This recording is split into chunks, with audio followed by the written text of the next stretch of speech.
membaca Al-Fatihah itu setiap rakaat atau bisa cukup rakaat pertama saja?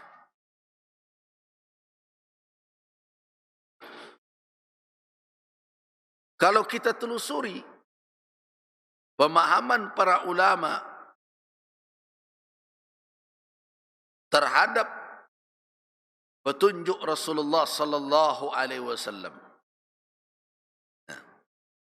dan perlu kita ketahui bahawa Rasul sallallahu alaihi wasallam tidak solat sekali saja di depan sahabat. Itu yang perlu diingat. Rasul senantiasa memimpin umat berjamaah.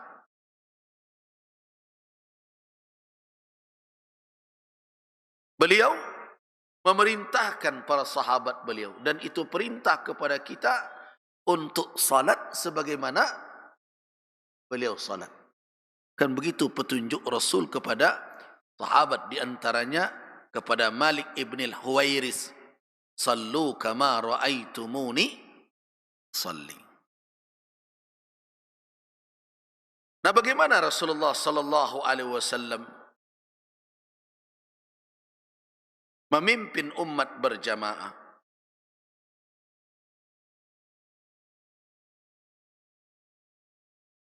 Ditemukan bahwa Rasul sallallahu alaihi wasallam ketika memimpin jamaah membaca Al-Fatihah itu setiap rakaat.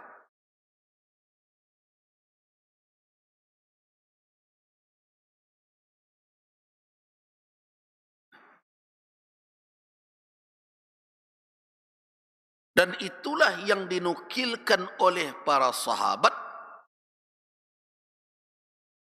yang diterima oleh generasi berikutnya tabi'in, dan terus berlanjut ke generasi demi generasi sampai riwayat itu di tangan para a'immatul hadis, imam-imam hadis yang menuliskan hadis Nabi dan asarus sahabah,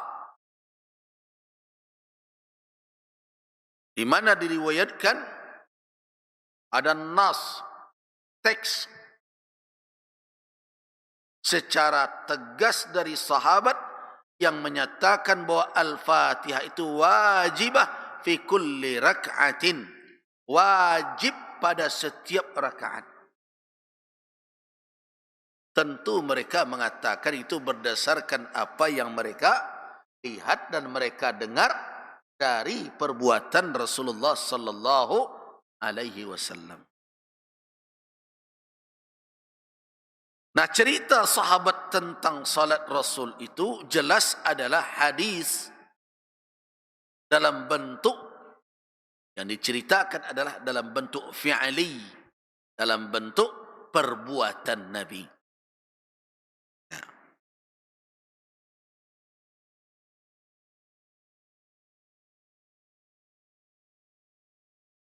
Nah, kemudian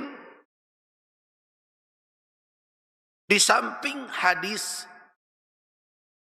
yang menceritakan tentang amalan Rasulullah, ada juga hadis dalam bentuk qauli, perkataan Nabi yang berisi petunjuk kepada orang untuk melakukannya. Jadi ada hadis Nabi yang bersifat qauli dalam perkara ini. Kan hadis Nabi itu kalau kita bagi menurut muatan hadisnya, ada yang bersifat fi'li, ada dalam bentuk qauli, ya, ada dalam bentuk apa lagi? Takrir, perbuatan, perkataan dan ketetapan. Nah, dalam perkara membaca Al-Fatihah, apakah setiap rakaat atau tidak, ada hadis qauli yang dikenal dengan hadis al-musi salatahu, orang yang tersalah dalam melakukan salat. Ini orang masuk ke dalam masjid, dia salat, habis itu dia datang mengucapkan salam kepada Nabi, tapi Nabi menyuruh dia kembali, irja, kembali salat dahulu, ulang kembali salatmu, innaka lam tusalli, engkau belum salat lagi. Padahal dia sudah salat tadi. Nah, orang ini patuh, dia salat lagi, selesai itu datang lagi kepada Nabi, dan Nabi menyuruh dia kembali, salat lagi, engkau belum salat. Dan itu berulang sampai 3 kali. Setelah 3 kali, orang itu berkata, la uhsinu ghairah. Ya Rasulullah, saya tidak pandai lagi melakukan yang lebih baik dari itu. Bahasa awak, itulah nan sabananan paling pandai awak mengerjakan itu.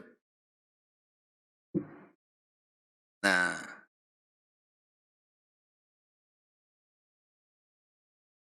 ini karakter sahabat ya sedikit.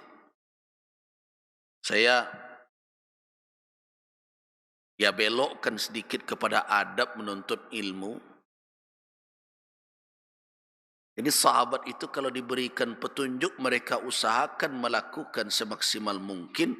Kalau masih dinilai oleh Rasul keliru, mereka tidak malu mengatakan, itu nan pandai amonya Rasul. Lebih dari itu tidak bisa. Kan jauh sekali dari orang sekarang. Kalau sekarang belajar, santiang lo pada guru. Nah, ditunjuan berbagai alasan kamu kuah. Kalau perlunya cari pendapat ulama lain untuk menentang guru. Nah ini adab sebenarnya. Sahabat ini beradab betul. Orang ini. Walaupun barangkali orang ini adalah orang yang tidak rutin bersama Nabi SAW. Atau mungkin yang baru masuk Islam. Karena itu hadis ini terkenal dengan hadis orang yang keliru salat. Al-musi salat. Orang yang salah salatnya. Ketika 3 kali disuruh mengulang, akhirnya dia mengaku, la uhsinu ghaira hadza. Saya tidak bisa melakukan yang lebih baik dari ini ya Rasul. Nah, ketika itu Nabi SAW memberikan petunjuk.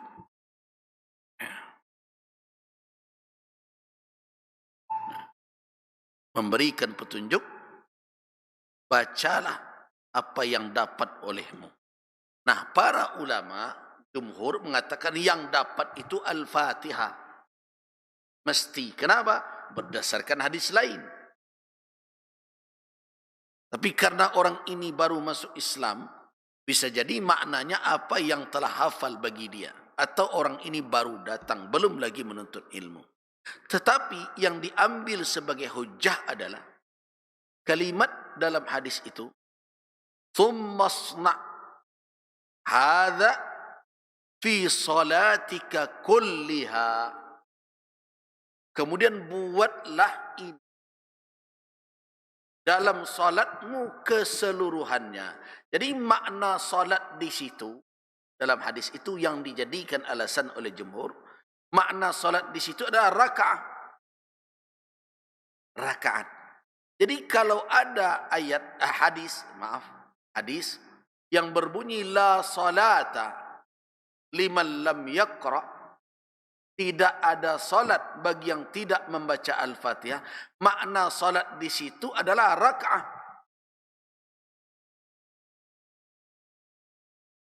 Ya. Jadi nanti kalau kita temukan, ulama mengatakan arti salat dalam hadis itu maknanya rakaat. Apa contoh lagi hadis yang difahami demikian? Apabila seseorang telah mendapatkan imam dalam keadaan rukuk, faqad wajada salat. Orang itu berarti telah mendapatkan salat. Apa maknanya? Para ulama mengatakan dia mendapatkan rakaat itu. Yang mendapatkan rakaat itu. Tapi yang dipakai di dalam lafaznya adalah salat. Artinya apa? Kata salat bisa bermakna salat secara keseluruhan, dari takbir sampai taslim, sampai salam, bisa bermakna rakaat. Nah, dengan demikian, maka difahami bahawa dalil yang mengatakan la salata liman lam yaqra' bi Fatihatil Kitab, maknanya apa? Tidak ada rakaat itu dipandang sah. Nah, karena rakaat sudah dipandang sah, artinya salat keseluruhan tidak sah. Nah, berarti ini juga menjadi petunjuk bahawa setiap rakaat itu harus menghadirkan bacaan Al-Fatihah. Ini adalah pendapat jumhurul ulama.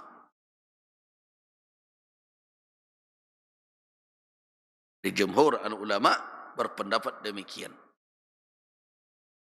Keterangan itu bisa ditemukan dalam berbagai kitab. Di antaranya adalah kitab Tuhfatul Muhtaj, bisa dilihat. Kemudian juga ada dalam kitab Al-Fawaqih Ad-Dawani. Dan juga bisa dirujuk dalam kumpulan pandangan fikih ensiklopedi yang disusun oleh para ulama Kuwait, Al-Mawsu'ah Al-Fiqhiyah Al-Kuwaitiyah. Menurut jumhurul ulama bahwa Al-Fatihah rukun pada setiap rakaat. Kemudian dalil berikutnya adalah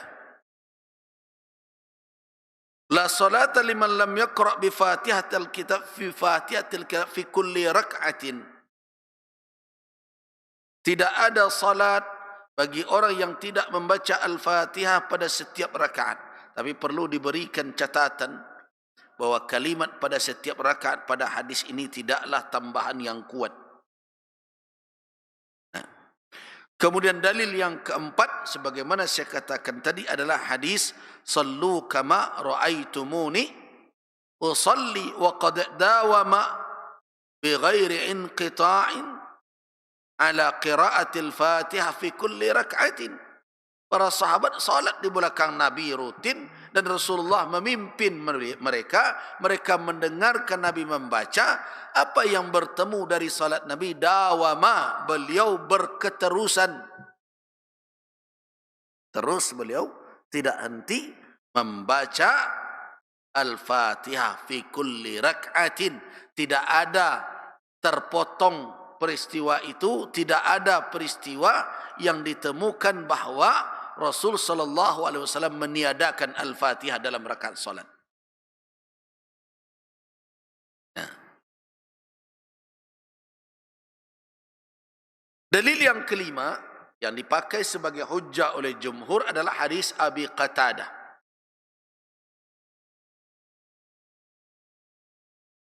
Hadis diriwayatkan oleh Imam Al-Bukhari, Al-Imam Muslim, hadis sahih.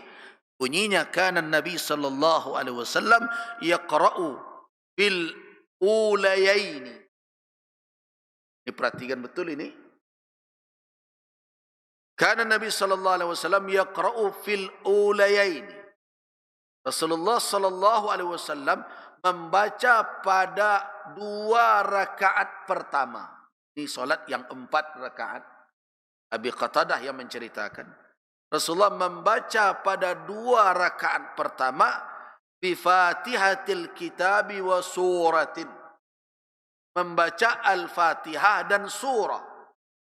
2 rakaat pertama. Wa yaqra'u fil ukhrayaini, dan membaca pada 2 rakaat terakhir bi Fatihatil Kitab, dengan Al-Fatihah saja. Ya, hadis diriwayatkan Imam Al-Bukhari dan Imam Muslim dari Abi Qatadah.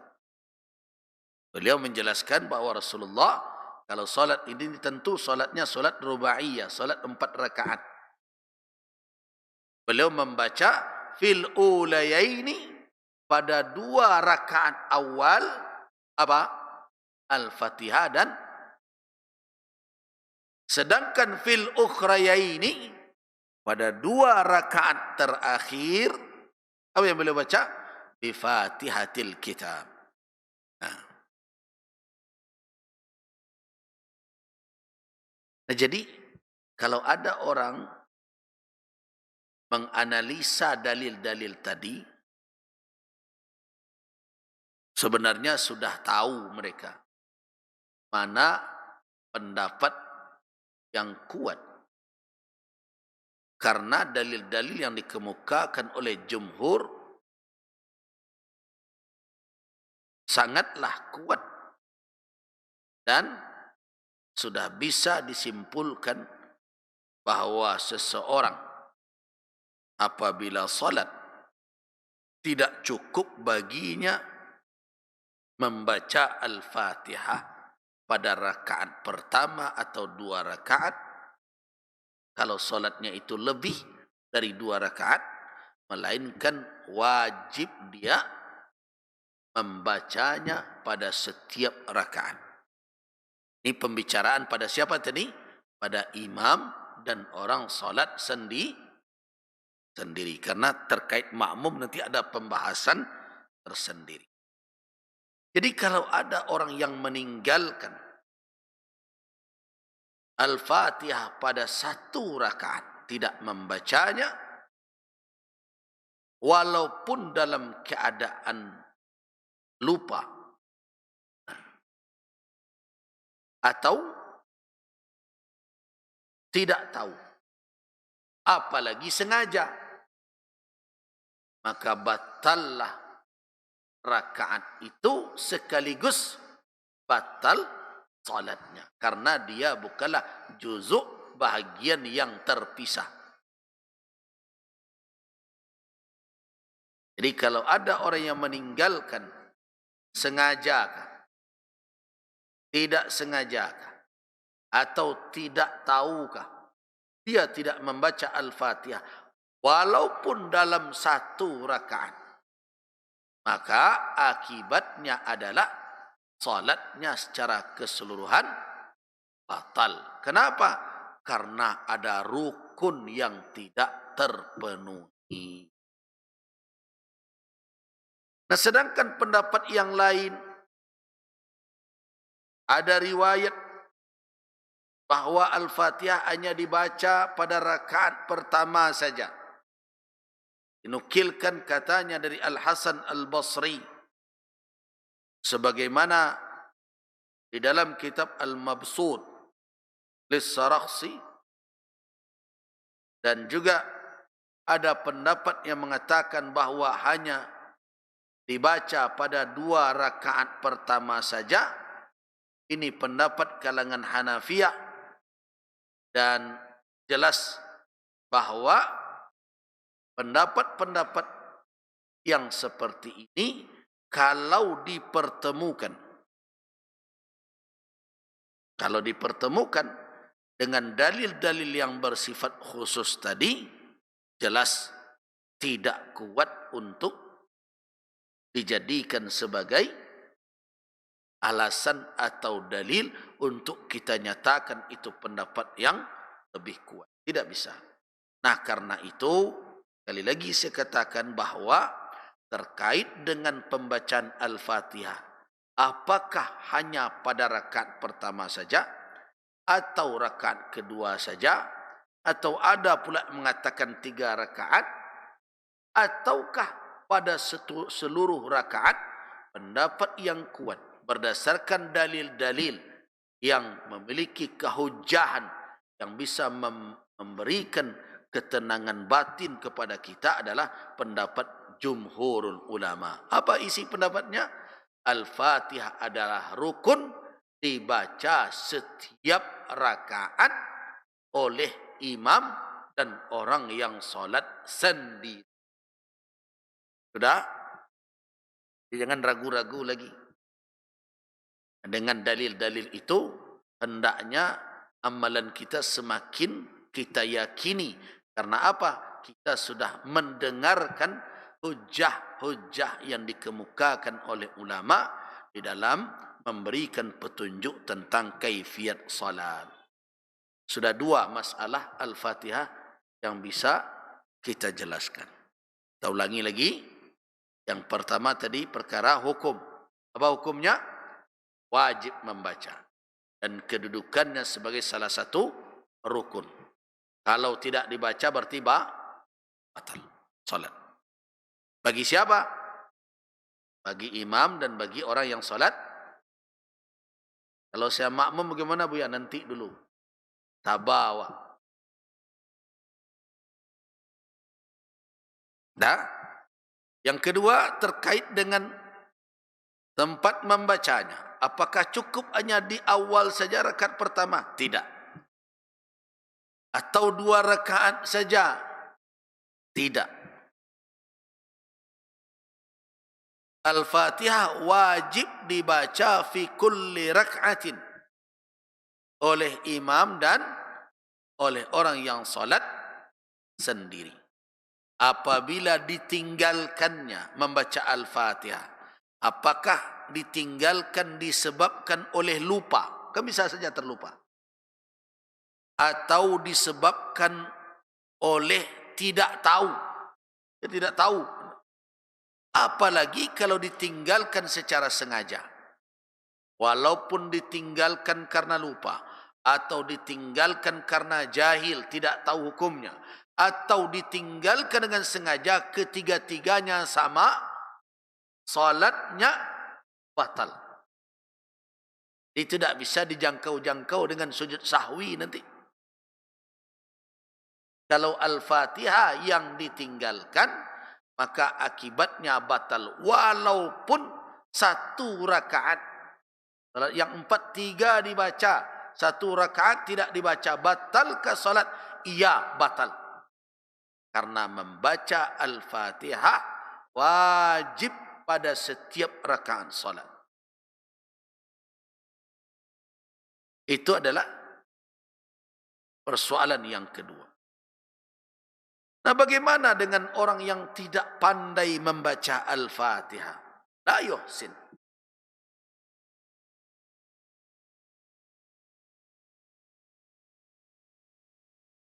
Ini bisa terjadi pada apa?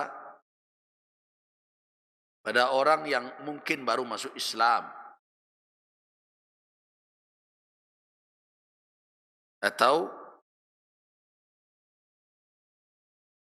ada sebab-sebab yang lain.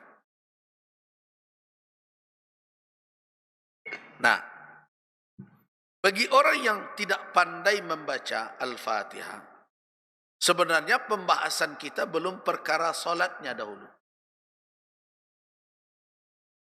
Pembahasan kita mestinya dahulu adalah terkait dengan apa yang harus dia lakukan sebagai kewajiban pertama. Apa itu? Belajar. Itu dulu. Jadi makanya setiap kita minimal peresolah dahulu bacaan Al-Fatihah. Kalau kurang, lakukan tahsin.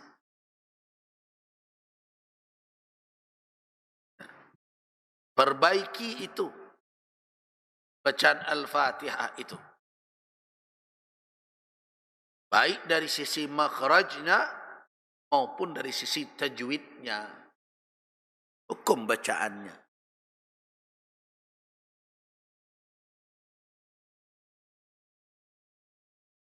Jadi, idza kana al-muslimu la yuhsinu al-Fatihata faqad ittafaqa al-ulama'u ala wujubi ta'allumi al-Fatihah idza kana yastati'. Kalau seseorang Muslim tidak pandai atau tidak bagus di dalam membaca Al-Fatihah, sepakat ulama tidak ada ikhtilaf padanya, orang itu wajib belajar.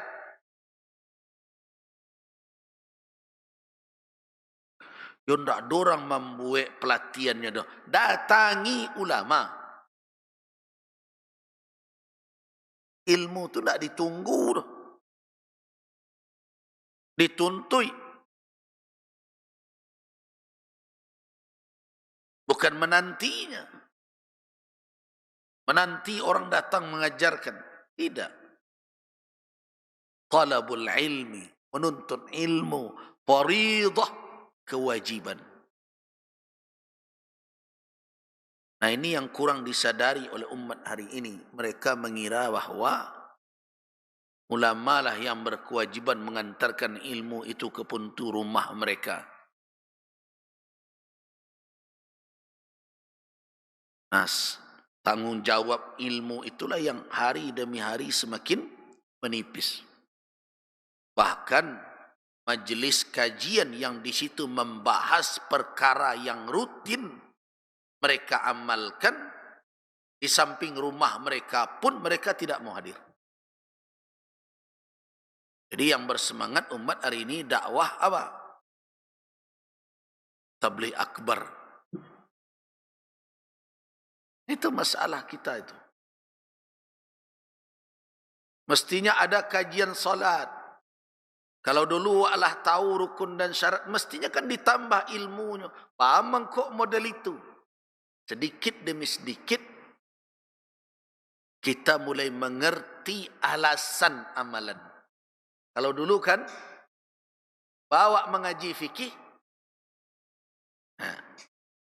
sembahyang 3 balih para karo. Itu apa tu? Niat, takbir, al-fatihah dan seterusnya. Lah dapat dawak dan 3 balih tu. Apun dah ingin mendalami, bamangkok itu dikecekkan rukun. Nah, itu yang orang yang ingin ilmu. Bamangkok al-fatihah itu disuruh baca.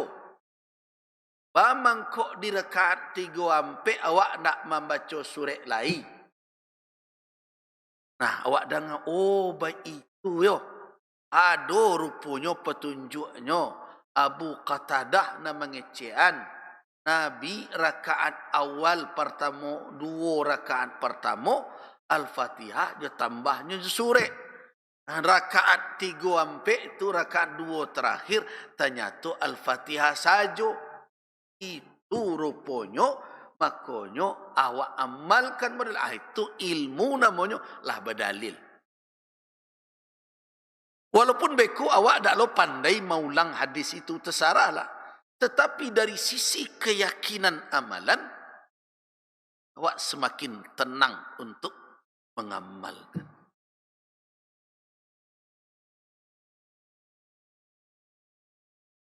Bapak dan ibu-ibu, jangan pandang remeh majelis ilmu, walaupun awak indak masuk mendaftar mendapatkan kartu anggota serupa anak-anak mahasiswa di kampus. Kalau diikuti dengan benar, dengan sepenuh hati, ingat, dahulu kan tak ada universitas. Kira-kira Imam Syafi'i itu menjadi ulama besar yang diakui oleh dunia sampai hari ini. Kira-kira masuk kampus mana dahulu?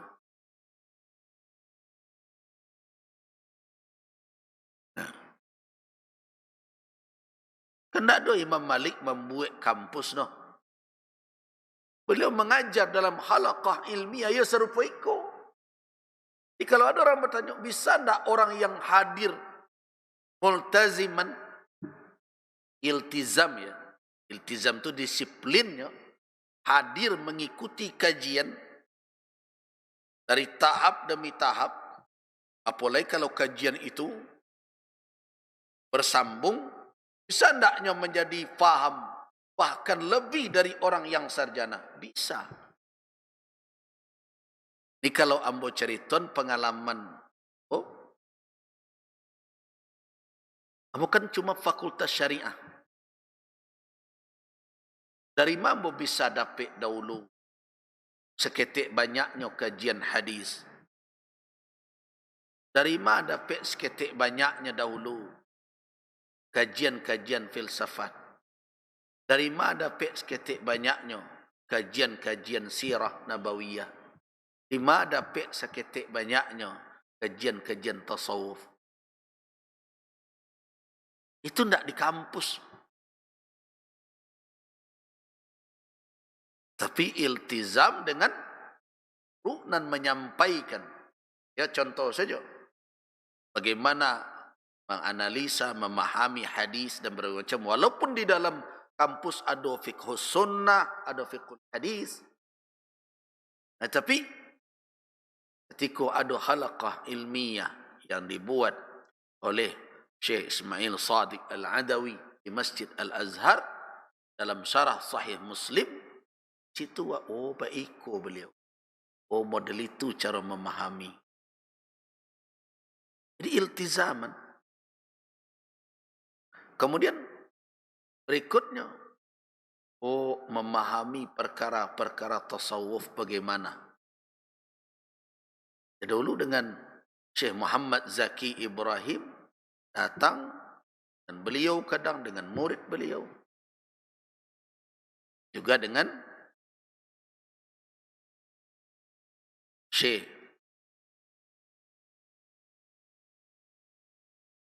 Tariqah Naqsyabandiyah di Syekh Ramadan, Sadiauddin Al-Qurdi, dan begitu juga kajian-kajian lain. Jadi hadir dalam halaqah ilmiah, dalam majlis ilmu, yang di situ kita diberikan petunjuk bagaimana pendapat itu dirumuskan oleh ulama, itu kadang lebih dalam pembahasannya dibandingkan dengan yang dibahas di kampus-kampus S1. Kenapa saya berani mengatakan itu? Karena saya malah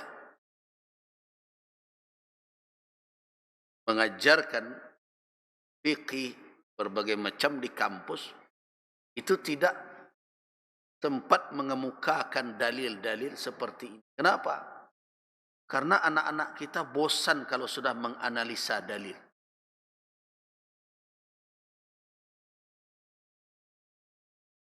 Apalagi kadang tiuk sebantah HP-nya kadang badari yang ledu. Apalagi ada teori-teori yang sekarang dikemukakan, teori apa? Diskusi.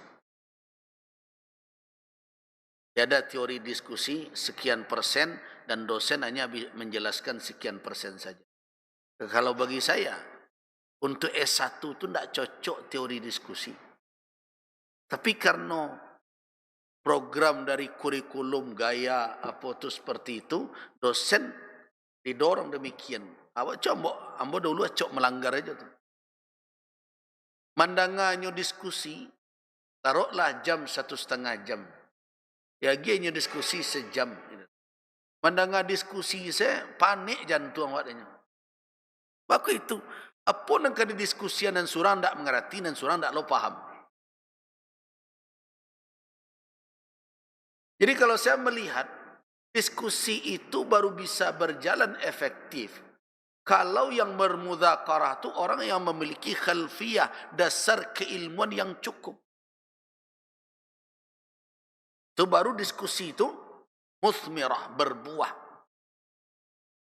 Tapi kalau diskusi itu baru sekadarnya membaca dan alatnya untuk membaca itu tidak cukup. Kalau menurut ambo itu menghabiskan waktu. Hanya melatih pandai mengatu anak-anak tu, pandai bakelah-kelah. Makanya kini banyak yang pandai mengatu. Pandai memuta-muta lidah. Nah kalau akan diperiksa setiap dia berucap, dia katakan menurut hadis Nabi, itu ditanya ada wak, di mana bersuanya tu. Anak bedo mana hadis Nabi itu dapat tak di kitab hadis. Nah kalau orang yang komitmen, tentu dia akan hadis Nabi yang diikhratkan oleh Al-Imam Al-Bukhari, oleh Imam Kondak, dia dapat di buku apa? Dalam Duratun Nasihin lah. Nah. Kemudian ketikanya memahami, sedang ada wak, bagaimana kamu menganalisa lafaz ini? Kenapa begitu kesimpulannya? Mana yang mantuknya? Mana yang mafhumnya? Yang lain tak akan bisa membantah pula. Kenapa? Karena dia tidak punya khalfiyah, tidak punya latar belakang keilmuan yang sepadan. Jadi kalau akan mempersiapkan anak-anak ini dilatih dengan cara berdiskusi, mestinya di tingkat SLTA. Ini maaf saja, ini pandangan pribadi ya Bu. Perguruan tinggi Islam itu mestinya menerima input anak-anak yang telah mumpuni, telah punya latar belakang ilmu keislaman yang memadai. Jadi nak masuk ke situ tu mestinya anak pondok, anak man khusus. Kau nak masuk iaian tu adu nak pandai baca Quran.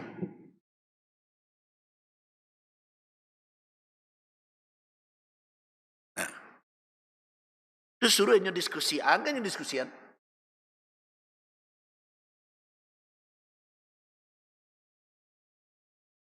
Jadi, nah sekarang kan sudah banyak rumah-rumah tahfiz ini. Bagus. Tapi tahu enggak, Bapak dan Ibu-ibu, ini menjadi catatan bukan mengkritik untuk menghentikan, tidak. Ternyata ketika anak-anak hanya didorong untuk menghafal, ternyata dia lemah di dalam membaca dan menuliskan Al-Quran. Apa maksudnya? Ketika disodorkan kepadanya, bukan Al-Quran, tapi dituliskan kepadanya. Alif, Lam, Mim. Tak pandai dia bacanya. Dia bacanya alama bagai. Nah, berarti ada baca tulis Al-Quran, kedua-duanya mesti ditekankan. Bukan hanya hafal saja. Ada orang yang apa tapi tidak pandai membaca.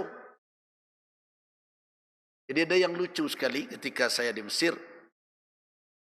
Ada anak muda, sudah tua sih kalau tidak seumuran saya lagi, tapi masih belum tua sekali. Dia bertanya, ya walad, dia bilang kan, dia kan orang Mesir kadang-kadang ada juga egonya. Enak, ya walad, karena dia calik badan awak ketek dan gadang, sangku anak-anaknya. Pada umur 20 tahun lah, mungkin. Ya walad, kan, Suf, coba lihat otobis, dia bilang kan, tamanin bisyartah. Rupanya dia mau pergi searah dengan tujuan saya. Tolong carikan otobis 80 coret. Jadi kan pakai nomor. Nomor oto itu ada nomornya. 80 coret. Ada 926. Ada kalau minibus 65 macam-macam tu. Nah, jadinya datang kamu, mulai bergerak. Ya walad, ta'al. So otobis tamanin beserta fin. Nah, dia bilang kan, cuba cari oto 80 coret di ma. Padahal nanyo-tanyo tu otonya dan merek oto di mungkoi duangnya tu. Ketika itu terjadi ya. Dia mungkoi duangnya. Aho, kan kalau orang bahasa Amia kan, hada, tidak pada itu. Aho. Syukran. Nah, naik dia, kebetulan naik, bangku kosong, dia duduk di samping saya. Nah, tahu tak Bapak dan Ibu? Walaupun dia tidak pandai mencalik 80 coret, ternyata dia hafiz Quran 30 juz. Saya geleng-geleng. Di masa itu, orang Mesir banyak yang buta tulis Al-Quran. Tapi dia menghafalnya karena dia dengarkan. Dan dia fasih. Hafal dia 30 juz. Nah, jadi karena itu, ketika kita menyusun satu program, betul harus ada evaluasi intens. Makanya dahulu ketika waktu jadi dosen, saya sering gelisah dengan teori diskusi, tapi yang disuruh berdiskusi itu anak-anak yang tidak punya khalfiyah, tidak punya latar belakang keilmuan yang cukup untuk didiskusikan. Akhirnya jadi apa? Serupa debat di pelanta awak mendengar jadi. Surang tak faham, surang tak mengerti. Wakatu habis juga. Itu. Nah, melihat hal-hal yang demikian, saya rasa halaqah ilmiah, majlis-majlis ilmu yang dibuat oleh ulama, yang muntazim, yang tertata, terstruktur, dan bahkan di situ ada mawadah munazzamah, ada materi-materi yang disusun berkesinambungan. Saya rasa itu majlis ilmu yang bisa menjadi tujuan bagi para penuntut ilmu dan mereka bisa faqih kalau mereka multaziman, disiplin untuk menghadiri. Tak kurang ilmunya dari S1 begitu tu. Dipertemukan dengan anak-anak yang kuliah fikih yang membahas tentang fikih salat di kampus dengan orang-orang yang hadir dalam majlis ilmu membahas fikih salat dengan dalil-dalilnya di luar, bisa jadi di luar lebih faham.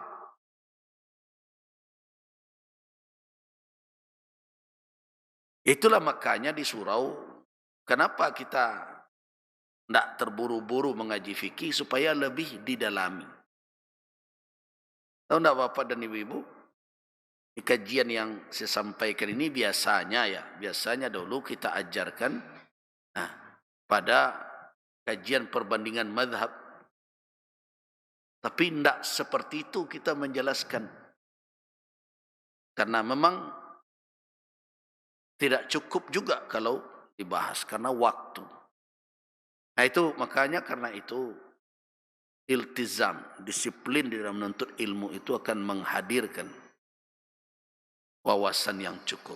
Nah, bagaimana dengan orang la yuhsinul qira'ah? Sudah 11:30 ya. Orang yang tidak pandai membaca Al-Quran dengan benar. Apa dahulu yang dikaji adalah kewajibannya untuk belajar. Wujub ta'allumil Fatihah idza kana yastati', apabila dia sanggup. Ada yang tidak sanggup, ada orang yang tidak bisa bicara, gimana mau mengajarnya? Ya kan? Bisu misalnya.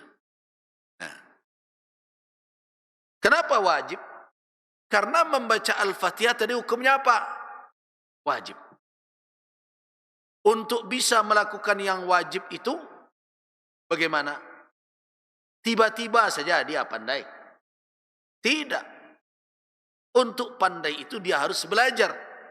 Kalau dia tidak belajar, berarti dia tidak bisa menjalankan kewajiban membaca Al-Fatihah. Nah, teori seperti itulah yang sebenarnya merujuk kepada kaedah apa? Ada kaedah dalam ilmu usul fikih. Ma la yatimmul wajibu illa bihi fahuwa wajibun. Begitu. Kalau ada suatu perkara yang wajib dilakukan, tidak bisa kita lakukan melainkan dengan hal-hal tertentu. Maka hal-hal tertentu itu hukumnya sama, wajib pula. Kenapa? Tanpa dia kewajiban tidak bisa terlaksana. Itu makna kaedah ma la yatimmul wajibu illa bih.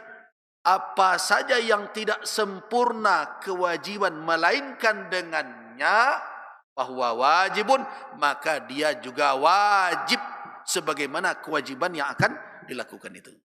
Jadi kalau tidak bisa awak membaca Al-Fatihah, caranya supaya kewajiban membaca Al-Fatihah bisa belajar.